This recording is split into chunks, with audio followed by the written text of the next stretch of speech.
Hello students, I Neha welcomes you all in Concept Box. Here you concept with Neha ma'am, and in this session we are going to discuss topic mutation and genetic code.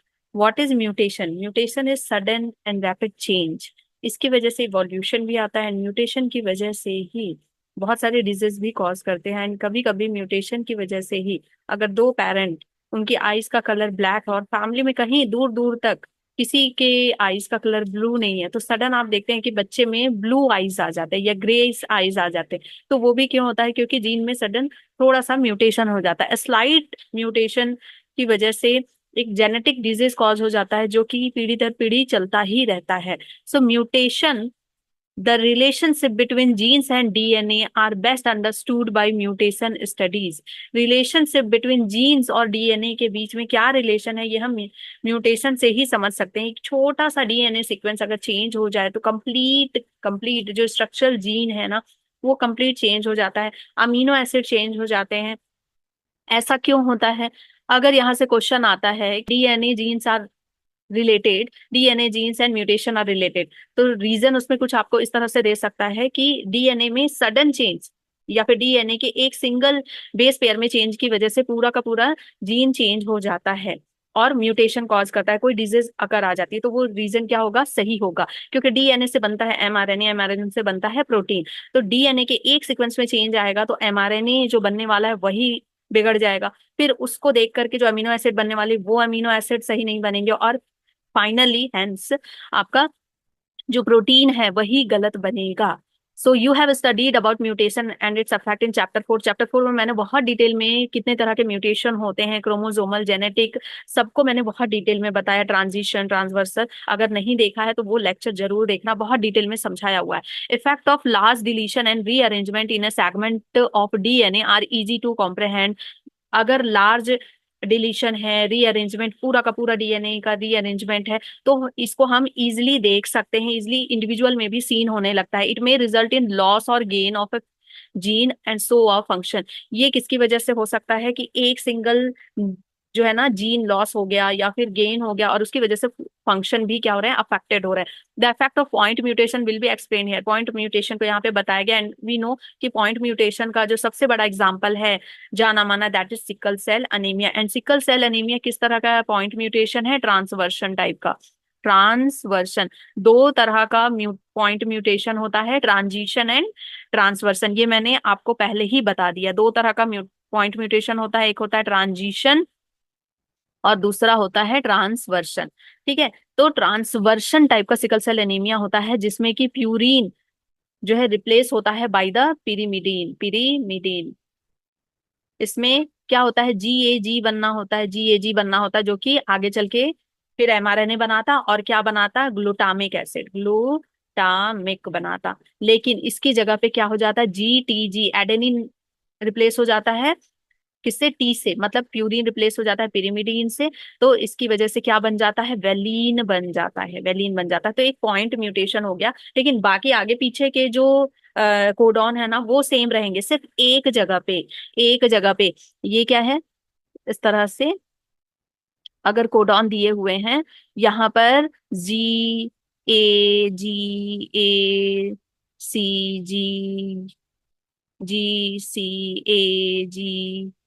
जी, इस तरह से अगर दिया हुआ है तो मान लीजिए कि सिर्फ एक ही जगह पे ए को हटा करके क्या लग गया है? टी लग गया। ए के जगह पे टी लग गया है तो बाकी तो एग्जैक्ट वैसा ही है, लेकिन यहाँ पर सिर्फ एक ही जगह पे टी लगा है तो इसको हम क्या बोल रहे हैं? एक तरह का पॉइंट म्यूटेशन कह रहे हैं। और पॉइंट म्यूटेशन में एक और चीज होती है जो यहाँ पर दी हुई है। Effect of point mutation that insert और delete the base of structural gene can be better understood by a following example. Point mutation भी बहुत बहुत बहुत तरह के होते हैं।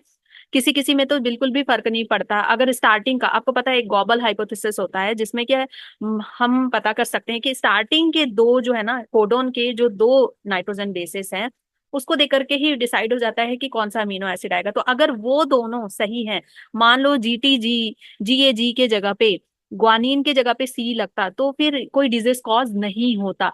जी के जगह पे जीटीजी लगा इसलिए डिजीज कॉज हुआ, ग्लूटामिक से वेलिन हुआ। अगर जी के जगह पे यहाँ पे जी की जगह पे जी ए सी हो जाता ठीक है, तो उतना फर्क नहीं पड़ता, उसका कोई असर नहीं दिखता। ओके, सो क्योंकि दो जो होते हैं ना, जो दो होते हैं वही डिसाइड कर लेते हैं कि किस तरह का अमीनो एसिड बनेगा। तो पॉइंट म्यूटेशन में भी बहुत तरह के म्यूटेशन होते हैं। तो यहाँ पर एक और जो इम्पैक्ट पॉइंट म्यूटेशन का बता रहा है, समझाया गया है, consider a statement that is made up of the following word.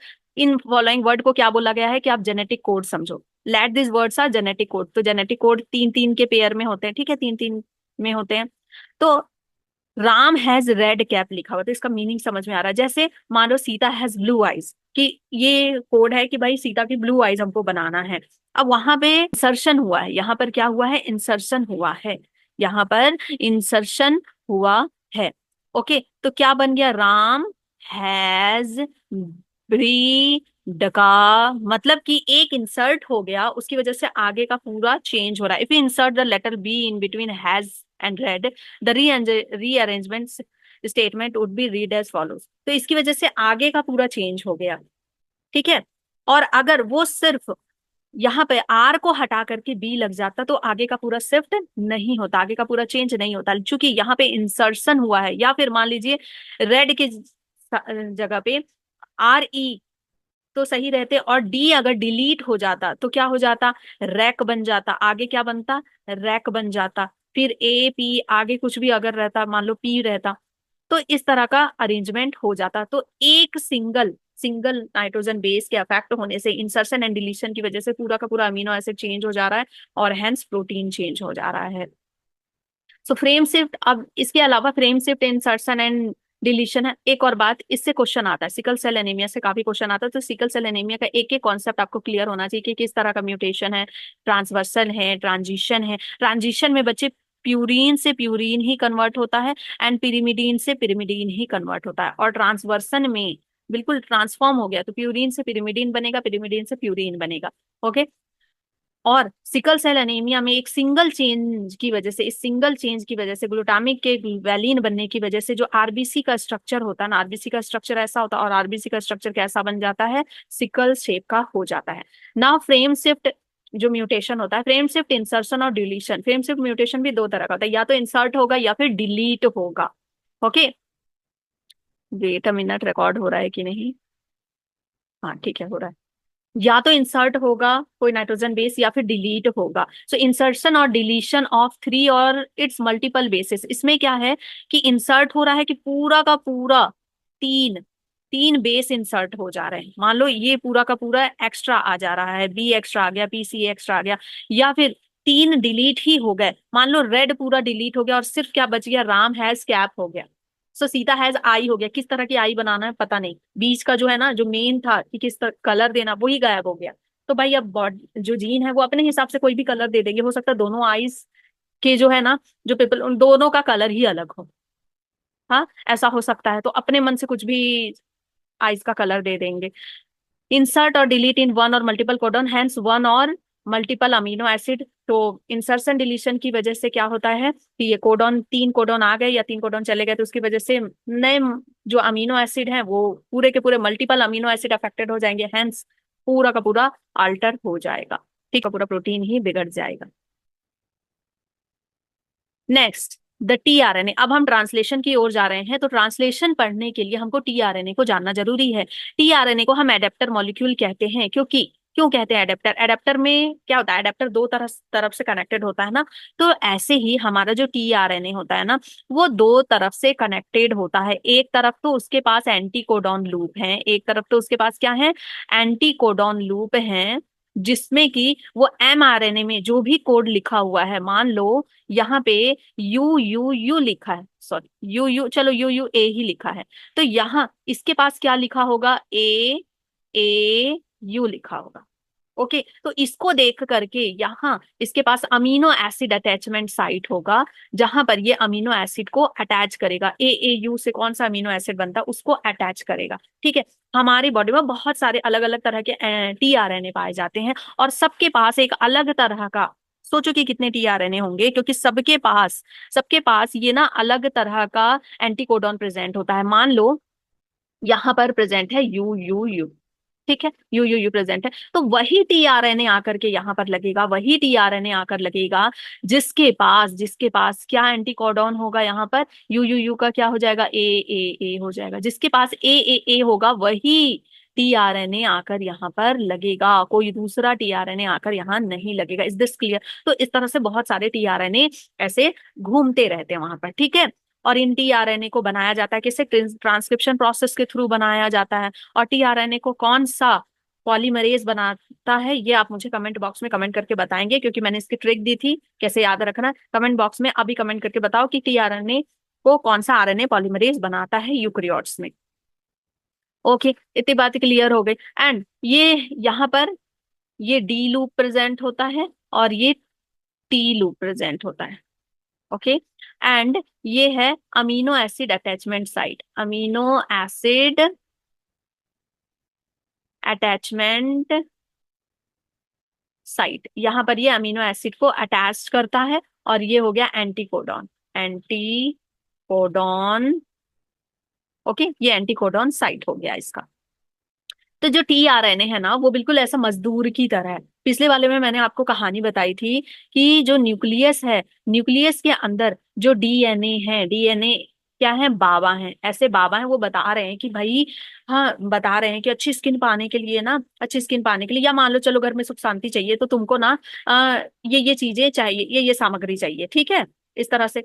तो जो एमआरएनए, वो तुम्हारी मम्मा है, एमआरएनए लिस्ट बना रही है, मम्मा लिस्ट बनाती है ना, पंडित जी के कहने पे ज्यादा आ जाती हैं, वो लिस्ट बनाती हैं, फिर ये लिस्ट तुमको दिखाती हैं, और इन लिस्ट को देख करके जो टीआरएनए मतलब कि तुम क्या करते हो, इन लिस्ट को देख करके फटाफट सामान लेकर के आते हो। सामान यहाँ पर ढो ढो करके, सामान साइकिल में ढो के, बाइक में ढो करके सामान लाते हो ना, तो तुम हो, सामान ढो ढो करके लाते हो, देख देख करके लिस्ट से मिला के। उसके बाद फिर क्या है, पापा हैं, पापा क्या करेंगे, इनको देख करके, इन सामान को देख करके सबको, जैसे आरआरएनए क्या करता है, फैक्ट्री फैक्ट्री कहा जाता है ना, तो पापा क्या करेंगे, इन सारे रॉ मटेरियल को लेंगे, अच्छा ये अमीनो एसिड है, इन सारे रॉ मटेरियल को लेकर के क्या बनाएंगे, प्रोटीन बनाएंगे। मतलब कि सारे जो रॉ मटेरियल, आप तुम जो सामान लाए हो ना पूजा का सामान, उन सारे पूजा का सामान को लेकर के चावल दाल, बढ़िया खिचड़ी बनाएंगे। हाँ, दुर्गा पूजा का समय चल ही रहा है, बढ़िया खिचड़ी बनाएंगे, खीर बनाएंगे, भोग बनाएंगे, बहुत टेस्टी टेस्टी सा। जनरली ऐसा होता नहीं है, पापा लोग तो बनाते नहीं है। हाँ, ओके, तो इस तरह से हमारा जो बॉडी है ये काम करता है। तो बच्चे, मैं इस स्टोरी बताने के पीछे ये रीजन है कि आपको ना इन चीजों को याद ना करना पड़े, जब आप लिंक करके पढ़ोगे तो लॉन्ग टाइम तक आपको चीजें याद रहेंगी। Okay, so from the very beginning of the proposition of code it was clear to Francis Crick. कौन है एक नए साइंटिस्ट का नाम देखो, फिर ऐड हो गया फ्रांसिस क्रिक। पिछले सेशन में 3 साइंटिस्ट हमने पढ़े थे, इस बार फिर से फ्रांसिस क्रिक है। दैट फ्रांसिस क्रिक क्या दिया था इन्होंने, that there has a mechanism to read the code and also to link it to the amino acid। एक मैकेनिज्म है जिससे कि रीड किया जा सकता है कोड को, और फिर अमीनो एसिड को लिंक किया जा सकता है, because amino acid have no structure speciality to read the code uniquely. क्योंकि अमीनो एसिड नहीं है कि वो पढ़ पाए और जाकर के एमआरएनए से डायरेक्ट अटैच हो जाए। He postulate the presence of a adapter molecule. इन्होंने कहा कि अमीनो एसिड डायरेक्ट नहीं अटैच हो जाती है एमआरएनए में, एक एडेप्टर मॉलिक्यूल होता है भाई, वहां पे एक मजदूर होता है जो यहाँ पे अपने सिर पे ना, सिर पे अमीनो एसिड ढो ढो करके लाता है। वो लिस्ट पढ़ता है कि अच्छा ये चाहिए, फिर वो आकर के यहाँ सामान ढो ढो करके सिर पे लाता है। That would one hand read the code, एक हैंड से कोड को रीड कर रहा है और दूसरे हैंड से क्या कर रहा है, सामान ला रहा है। तो एक केमिस्ट का एग्जांपल मैंने बताया था, जब आप केमिस्ट के पास जाते हो, हाँ, और लिस्ट देते हो कि भाई ये डॉक्टर ने लिखा, मुझे तो कुछ समझ नहीं आ रहा है, तो वो डॉक्टर क्या करता है, एक हाथ से यूं पढ़ता है, अच्छा ये दवाई चाहिए, और दूसरे हाथ से यूं दवाई निकाल करके आपको दे देता है। तो वो क्या है, केमिस्ट भी एक तरह से एडेप्टर है। तो एडेप्टर दोनों तरफ से लिंक होता है, इसलिए इसको एडेप्टर कहा गया। On the other hand would bind to specific amino acid. तो समझ गए, यहां से क्वेश्चन बन सकता है कि टीआरएनए को एडेप्टर मॉलिक्यूल क्यों कहते हैं, क्योंकि वो एक तरफ वो कोड रीड करता है कोड को, और दूसरी तरफ क्या करता है, बाइंड करता है उस स्पेसिफिक अमीनो एसिड को। द टीआरएनए कॉल्ड द एसआरएनए, पहले टीआरएनए को ना एसआरएनए कहते थे, soluble RNA, was known before the genetic code was postulated. However, its role as an adapter molecule was assigned much later। पहले इसको soluble RNA कहते थे, एसआरएनए, लेकिन बाद में फिर जब इसका एडेप्टर रोल आया तो बोला नहीं भाई, ये क्या है, tRNA. tRNA has an anticodon loop. Anticodon loop होता है that has base complementary to the code. Anticodon क्यों बोले? क्योंकि जो उसके पास बेस कौन से होते हैं? Complementary to the code. And it also has an amino acid acceptor end. यहाँ पे अमीनो एसिड अटैचमेंट साइट मैंने लिखा है, इसको आप अमीनो एसिड एक्सेप्टर एंड भी कह सकते हैं. to which it binds to the amino acid. tRNA are specific for each amino acid. Her amino acid के लिए अलग अलग तरह का tRNA होता है. मतलब कोई भी tRNA आके पढ़ नहीं सकता उसको. सबके पास एंटीकोडॉन पहले से रहते हैं कि अच्छा ए है, यू है, इस तरह से अलग अलग एंटीकोडॉन पहले से प्रेजेंट होते हैं. जो उस पे बेस से मैच खाता वही जाके उस पे अटैच होता है.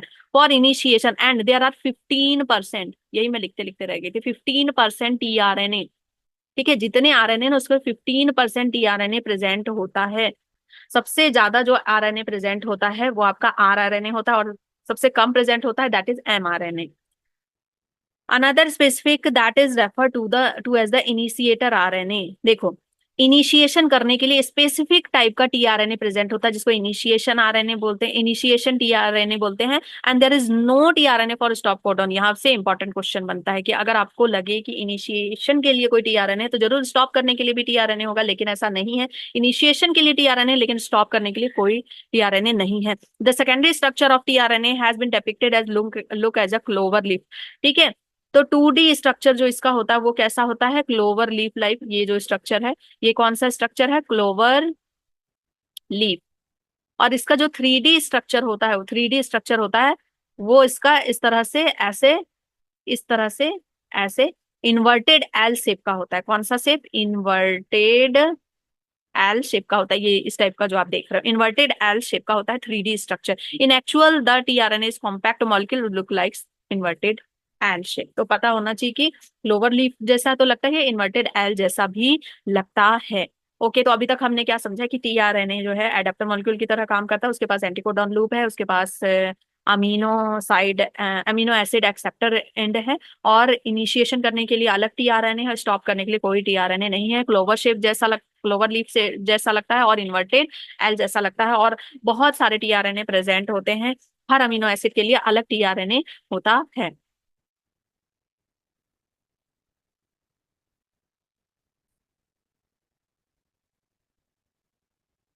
ट्रांसलेशन.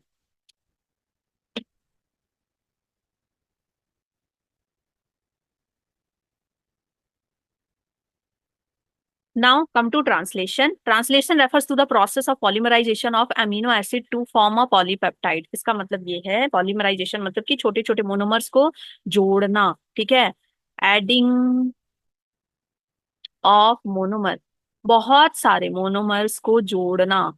ठीक है, और मोनोमर्स किसके हैं? अमीनो एसिड के. बहुत सारे अमीनो एसिड के मोनोमर्स को जोड़ करके एक पॉलीपेप्टाइड बनाना. Polypeptide is known as protein. Polypeptide and protein क्या होते हैं? सेम होते हैं बच्चे. ठीक है, तो बहुत सारे अमीनो एसिड्स को जोड़ जोड़ करके क्या बनाना? प्रोटीन बनाना ही क्या कहलाता है? ट्रांसलेशन कहलाता है. The order and sequence of amino acid are defined by the sequence of bases in mRNA. Order और sequence किससे डिफाइन होगा? जो mRNA में लिखा हुआ है, लिस्ट. लिस्ट के साथ ही तो अमीनो एसिड फॉर्म होंगे ना. The amino acids are joint by a bond. कौन से बॉन्ड से जुड़ते हैं अमीनो एसिड? किस बॉन्ड से जुड़ते हैं? बायोमोलिक्यूल में हम पढ़ चुके हैं, ये जुड़ते हैं पेप्टाइड बॉन्ड से. पेप्टाइड, ओहो, पेप्टाइड बॉन्ड से जुड़ते हैं. और मैंने बताया कि जब भी कोई बॉन्ड बनता है, जब भी कोई बॉन्ड बनता है तो क्या होता है? वाटर रिलीज होता है. तो अमीनो एसिड में हम जानते हैं कि इधर पे COOH होता है, यहाँ पे C, यहाँ पे H, यहाँ पे वेरिएबल ग्रुप होता है, और यहाँ पे NH2 होता है. और ये फिर अदर अमीनो एसिड से जुड़ता है. इधर पे क्या होता है? आपका NH2 प्रेजेंट होता है. Wait a minute. ठीक है, इसको हम ऐसे लिख सकते हैं, CHRCOOH, इस तरह से प्रेजेंट होता है. तो यहाँ पर क्या होगा कि HO इसका ले लिए और इसका एक H ले लिए, तो क्या बन जाएगा? H2O बन जाएगा. तो H2O रिलीज हो जाएगा तो क्या बनेगा? बॉन्ड बनेगा. ठीक है, कैसा बॉन्ड? NH2 CHR, और यहाँ CO रह जाएगा और HN रह जाएगा, एंड CHRCOOH. ठीक है, तो इस तरह से बॉन्ड फॉर्म हो जाएगा, और ये जो बॉन्ड फॉर्म होगा इसी को हम क्या बोलते हैं? Peptide. CONH bond. Peptide bond कहते हैं। Okay, next is the formation of a peptide bond requires energy. और फॉर्मेशन करने के लिए, पेप्टाइड बॉन्ड को फॉर्म करने के लिए एनर्जी की जरूरत पड़ती है। जो अमीनो एसिड बनते जाएंगे एक एक करके, वो जुड़ेंगे भी ना साथ में, तो इनको बनाने के लिए एनर्जी की जरूरत पड़ती है। Therefore, in the first phase itself, amino acid are activated in the presence of ATP। इसका मतलब ये है कि बॉन्ड बनाने के लिए एनर्जी की जरूरत पड़ती है। तो फर्स्ट फेज में पहले जो अमीनो एसिड है ना, वो ऐसे ही पड़े हुए हैं, सुस्त से पड़े हुए हैं, और उनको कोई ले जाने वाला है ना, टीआरएनए भाई उनको चुन चुन करके ले जाने वाला है, बोलने वाला है कि भाई तुमको ले जा रहे हैं और तुम्हारे बीच में ना बॉन्ड बनाएंगे, तो उनको जगाना तो पड़ेगा ना। सारे अमीनो एसिड जो ऐसे ही पड़े हुए हैं, सुस्त से यूं पड़े हुए हैं हमारे साइटोप्लाज्म में, और जो टीआरएनए है, टीआरएनए इनको ले जाने वाला है, इनके बीच में बॉन्ड बनवाने वाला है। तो टीआरएनए क्या करेगा, टीआरएनए इनको चार्ज करवा रहा है, पहले बोल रहा है कि भाई पहले तुम लोग क्या हो जाओ ना, पहले तुम लोग चार्ज हो जाओ, ताकि तभी तो तुम दोनों के बीच में बॉन्ड बनेगा। ओके, तो सबसे पहले फेज में हम क्या करेंगे, अमीनो एसिड को चार्ज करेंगे एंजाइम और एटीपी की मदद से, in the presence of ATP and link to their cognate tRNA. उसके बाद फिर टीआरएनए उसको लेकर के जाएगा। जब ये तैयार हो जाएंगे ना, चार्ज हो जाएंगे, तो टीआरएनए उसको लेके जाएगा, तेरे घर आया मैं आया तुझको लेने, तो तैयार रहना। A process commonly called the charging of tRNA और अमीनो एसाइलेशन ऑफ tRNA, इसी को हम क्या कहते हैं, अमीनो एसाइलेशन ऑफ tRNA कहते हैं। To be more specific, if to charge tRNA are brought close together. अब क्या है, दो चार्ज tRNA जब पास आते हैं, जब पास आते हैं राइबोसोम फैक्ट्री के अंदर, जब दो चार्ज tRNA पास आते हैं जिसमें कि अमीनो एसिड भी चार्ज हैं, जब ये पास आते हैं, they the formation of peptide bond takes place. तो इसके पास एक अमीनो एसिड प्रेजेंट है और इसके पास भी एक अमीनो एसिड प्रेजेंट है। तो जब ये अपने अमीनो एसिड को यहाँ पर छोड़ देते हैं ना, तो अपने आप फिर बॉन्ड बन जाता है, अपने आप बॉन्ड बन जाता है। जैसे ही अमीनो एसिड अपने रिलीज करते हैं और एग्जिट साइड से निकल जाते हैं, तो अपने आप बॉन्ड बनता चला जाता है।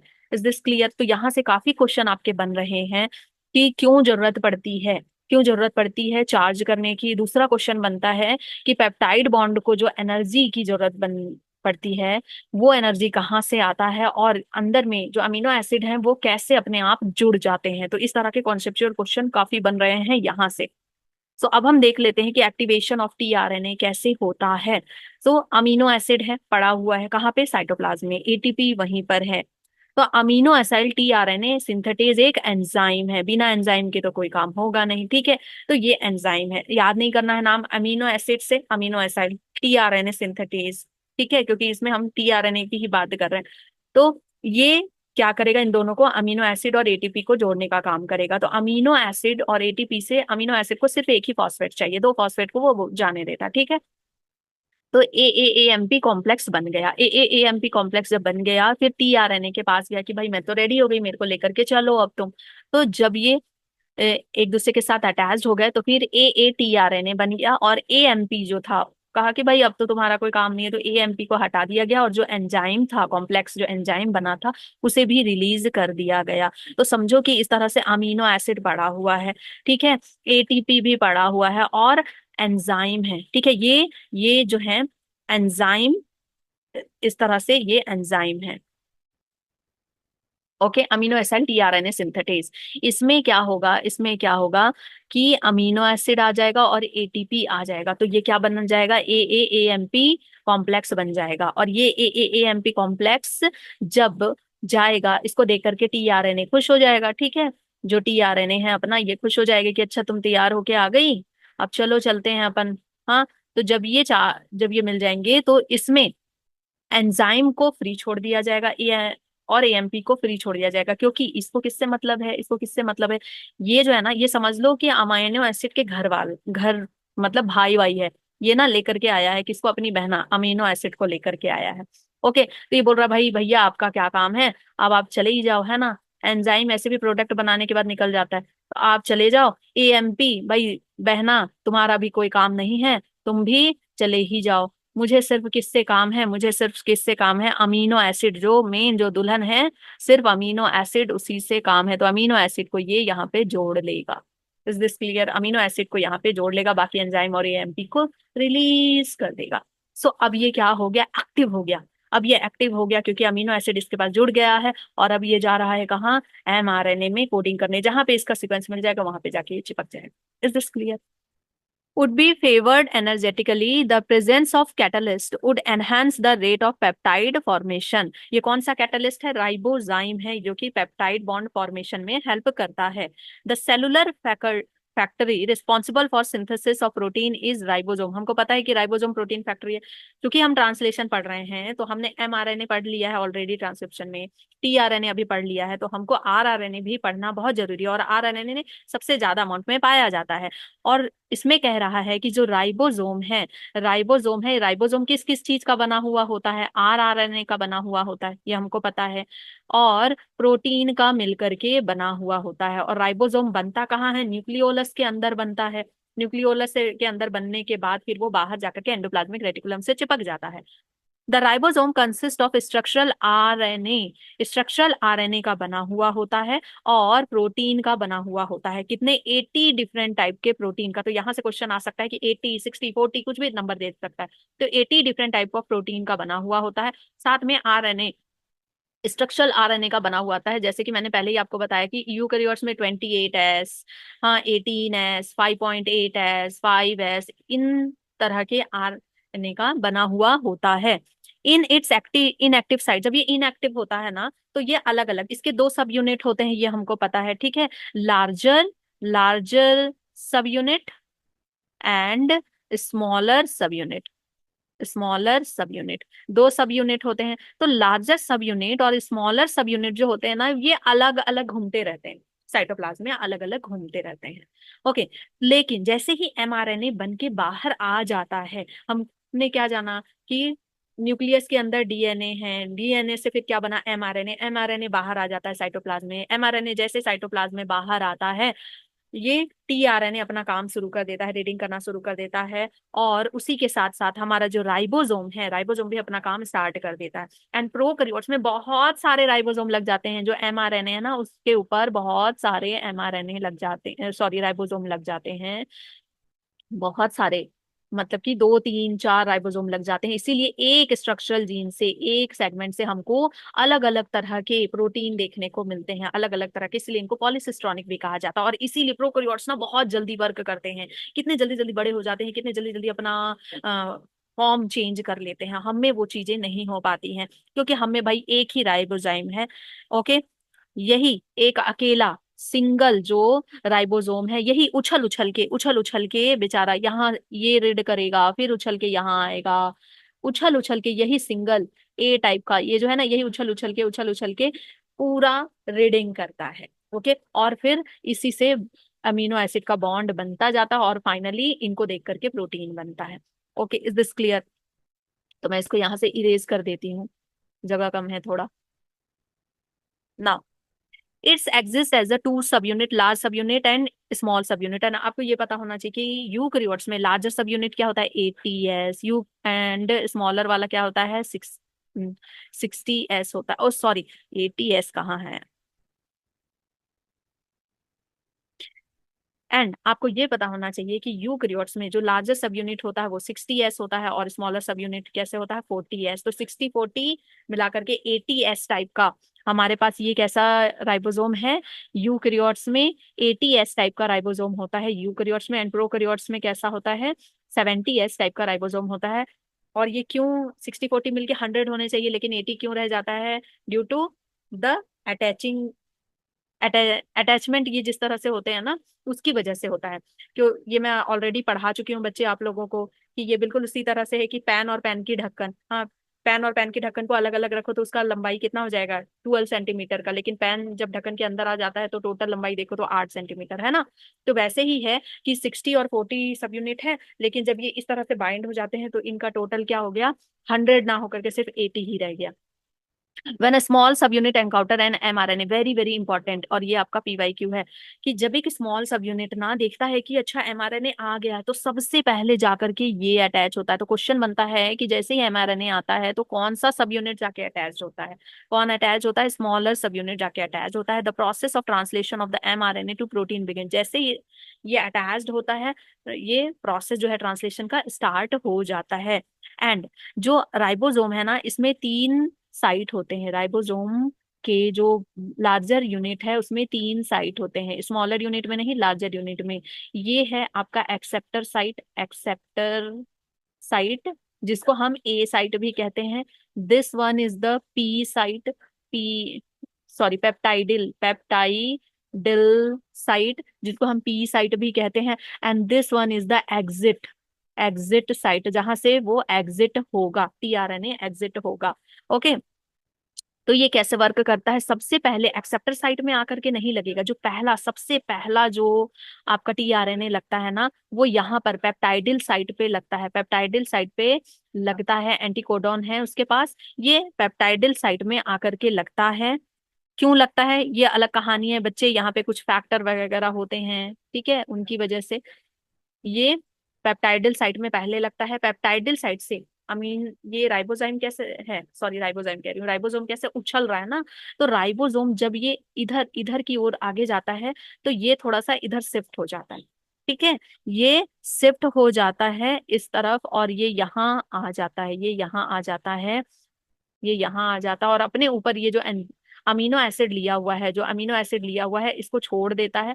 एंड जैसे ही ये शिफ्ट होता है, जैसे ही ये शिफ्ट होता है, यहाँ पर का जो एक्सेप्टर साइट वाला जो टीआरएनए है, ये प्रमोटर साइट में आ जाता है, ये प्रमोटर साइट में आ जाता है, और यहाँ पर एक नया जो वेट कर रहा होता है कि अब मेरी बारी आएगी एक्सेप्टर साइट में आने की, वो उधर चला जाता है। तो ये बिल्कुल उसी तरह से है ना, कि जैसे आप कहीं गए राशन वासन लेने, ठीक है, तो राशन जिसको मिल गया, राशन जिसको मिल गया वो बाहर निकल गया, फिर उसके जो बाहर जो खड़ा है वो अंदर आ गया, फिर राशन मिला, फिर निकल गया, ठीक है, फिर बाहर जो है वो अंदर आ गया। तो बिल्कुल उस तरह से ये वर्क करता है। There are two sites in the large subunit. The subsequent amino acid bind to and thus be closed enough to each other to for the formation of peptidal bond. So दो जगह होते हैं जहां पर की bond होता है। ये आपका पेप्टाइडल साइट में आकर के अटैच हुआ, एंड देन एक्सेप्टर साइट में आ गया, एंड ये छोड़ता जाता है अमीनो एसिड को, जैसे पेप्टाइडल साइट से ये एग्जिट की ओर जा रहा है, ये छोड़ देता है, और एक्सेप्टर साइट और जो आपका पेप्टाइडिल साइट वाला जो अमीनो एसिड है, ये क्या बना देते हैं? बॉन्ड बना देते हैं, अपने आप चिपक जाते हैं। बॉन्ड बनाने के लिए इनके पास एनर्जी कहाँ से है, हम ऑलरेडी पढ़ चुके हैं। The ribosome also act as a catalyst, ribosome catalyst की तरह वर्क करता है, तो फटाफट ये काम कराता है। 23S RNA इन बैक्टीरिया, देखो बार बार ये क्वेश्चन आ रहा है, जो राइबोसोम कैटलिस्ट की तरह वर्क कर रहा है, तो 23S RNA उसमें बैक्टीरिया में यूज होता है, और हमें क्या 20S RNA rRNA यूकेरियोट्स में यूज होता है, ठीक है। 23R RNA in bacteria is the enzyme ribozyme, और हमें कौन सा 28S RNA राइबोसोम यूज होता है for the formation of the peptide bond. तो ये आपका इंपॉर्टेंट है, बार बार आ रहा है एनसीईआरटी में, तो ये इंपॉर्टेंट है, ठीक है। तो कहाँ कहाँ से क्वेश्चन बनते हैं मैंने बता दिया आपको। A transitional unit in mRNA is sequence of RNA that is flanked to be start codon AUG। तो सबसे पहले स्टार्ट करने के लिए AUG, ठीक है, AUG में जाकर के ये रीड करेगा। सबसे पहले कहाँ बैठेगा? AUG में जाकर के, जहां पर AUG लिखा होगा ना mRNA में, कैसे स्टार्ट होगा? mRNA है, यहाँ पर AUG लिखा हुआ है, यहाँ पर आकर के अटैच हो जाएगा स्मॉलर सब यूनिट, स्मॉलर सब यूनिट अटैच हो गया, और इस AUG को देख करके कौन आएगा? TRNA आएगा, TRNA आएगा, TRNA आकर के यहाँ पे अटैच हो जाएगा, कौन से?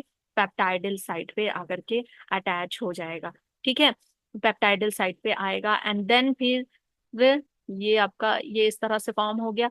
ये जब इस साइट पे जाएगा तो नए, ठीक है, AUG को ये कोड कर लिया, यहाँ पर एक अमीनो एसिड बन गया। नेक्स्ट मान लो यहाँ पे UUC है, तो ये जो आपका राइबोसोम है, ये उछल के UUC के पास जाएगा। अब ये नेक्स्ट लाइन में उछल करके आ, ये mRNA है, ये mRNA है, ओके, ये यहाँ पर UUC लिखा हुआ है। अब ये जो आपका था नंबर 1, ये नंबर 2 में क्या होगा कि ये उछल करके यहाँ आ जाएगा राइबोज, ठीक है, राइबोसोम उछल करके यहाँ पर आ जाएगा। और यहाँ पर एयूजी में क्या बना था, एक अमीनो एसिड बन चुका है।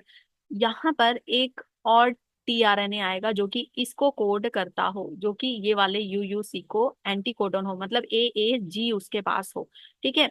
इस यहाँ पर आ जाएगा कौन से, पेप्टाइडल साइट पे, और एक्सेप्टर साइट पे यहाँ पर दूसरा कोड वेट कर रहा होगा, एंड यहाँ पर तीसरा कोड वेट कर रहा होगा, तीसरा टीआरएनए प्रेजेंट वेट कर रहा होगा। तो मतलब एक यहाँ पर एक्सेप्टर साइट पे वेट कर रहा होता है, और जो पेप्टाइडल साइट वाला होता है, पेप्टाइडल साइट वाला होता है वो जाकर के अटैच्ड होता है, पेप्टाइडल साइट वाला उससे जाके अटैच्ड होता है, एंड फिर ये एग्जिट साइट से निकल जाएगा और ये अमीनो एसिड छोड़ जाएगा। यहाँ पर अमीनो एसिड छोड़ा गया, ठीक है, अमीनो एसिड छोड़ देगा, तो इस तरह से अमीनो एसिड जुड़ते जाएंगे। तो आपके एनसीईआरटी में बहुत अच्छा डायग्राम दिया हुआ है, मैं उतना बना नहीं रही हूँ। ओके, तो ये छोड़ जाएगा तो अमीनो एसिड फिर बनते हुए जाएंगे। तो जस्ट मैं आपको ये समझाने की कोशिश कर रही हूँ कि एमआरएनए नहीं खिसकती सकती है, आपका राइबोसोम उछल उछल करके जाता है। नेक्स्ट आपका फिर से जो कोडॉन होगा, मान लो ये लेकर के आया है, ये वाला जो है थर्ड वन वाला जो है, थर्ड वन वाला लेकर के आया है किसके लिए, ये यूयूसी है, मान लो थर्ड वन वाले के पास है AGG, और इसके पास है CTC, इसके पास CTC है। तो जो भी है ना, इनको पता है कि आगे कौन सा अमीनो एसिड है, कौन सा कोडॉन है, तो उसके कॉम्प्लीमेंट्री ये कोडॉन लेकर के आ रहे हैं, और ये पढ़ते जाएंगे और आगे शिफ्ट होते जाएंगे और अमीनो एसिड बनाते जाएंगे। और इस तरह से फिर अमीनो एसिड की चेन यहाँ से बन के निकल जाएगी, एग्जिट साइड पे ये जाते जाएंगे और अमीनो एसिड की चेन बन के निकलती जाएगी। द UTR फिर क्या है, हाँ, एंड द स्टॉप कोडॉन, कहीं पर जाकर के फिर ये स्टॉप हो जाएंगे, codes for a polypeptide. And mRNA also has some additional sequence, इस mRNA के पास कुछ एडिशनल सीक्वेंस भी होते हैं, मैंने पहले ही बताया था, एडिशनल सीक्वेंस होते हैं जिसको हम क्या कहते हैं, यूटीआर। यूटीआर बोलते हैं अनट्रांसलेटेड रीजन कहा जाता है। The UTR is present at both 5 and 3 prime, दोनों जगह पे यूटीआर प्रेजेंट होते हैं। यहाँ से क्वेश्चन आता है, this is very important, UTR present होता है before start codon and after stop codon, start and stop codon के बाद प्रेजेंट होते हैं ये। They are required for efficient translation process, ऐसा नहीं कि मतलब एकदम लास्ट पॉइंट पे स्टार्ट प्रेजेंट है और लास्ट पॉइंट पे एकदम स्टॉप प्रेजेंट है, तो उसके आसपास जो है ना थोड़ी स्पेस होनी चाहिए ताकि कोई मिस्टेक ना हो।